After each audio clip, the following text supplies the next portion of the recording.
ku cibro qaadasho iyo waliba sidoo kale inaad wax badan ka ogaan kartid waayo qisooyinka dadka mufakiriinta ah wax badan ay ka faa'iidaan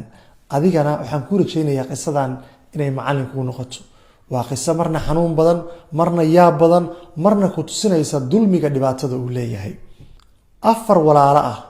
oo laba wiil iyo laba gabdhood ah oo isla dhalatay ayay qisada ku saabsan tahay afartooda laba gabdhood iyo laba wiil ayay ahaayeen saddex hooyo ayaa kala dhashay labada gabdhood ayaa waaweyn waxayna ahaayeen isku hooyo labada wiil oo ku xigtana mid walba hooyo gooni ayaa dhashay aabahood wuxuu ahaa nin ganacsato ah aad looga yaqiinay Kenya gaar ahaan Mombasa sidoo kalena ganacsi ka sameyn jiray Mozambique Tanzania iyo wadamo kale oo ah Afrikadan aabaha hanti ayaa Ilaahay siiyay sikadiisa ayuu ku geeriyooday geerida aaba kadib waxaa bilaabatay in laga fikiro qaabkii dhaxal loo qaybsan lahaa afartii walaalaha ahaa ee kala hooyooyinka ahaa laakiin arinta dhacday ee yaabka badan waxay tahay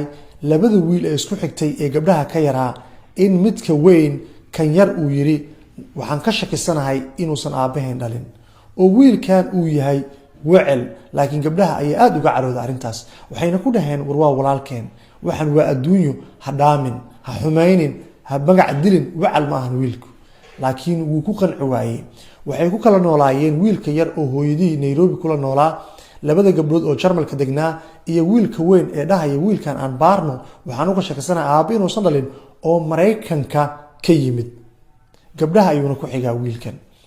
arintaas markay dhacday wiilkii loo sheegay xanta ay soo gaartay adeeraa la gaarsiiyay wuu xumaaday waxaana go'aan lagu gaaray in sheekadan la damiyo laakiin wiilkii ka weynaa ayaa ku adkaysanaya aabahay marraba in lagu magac been sheegto aan isbaarno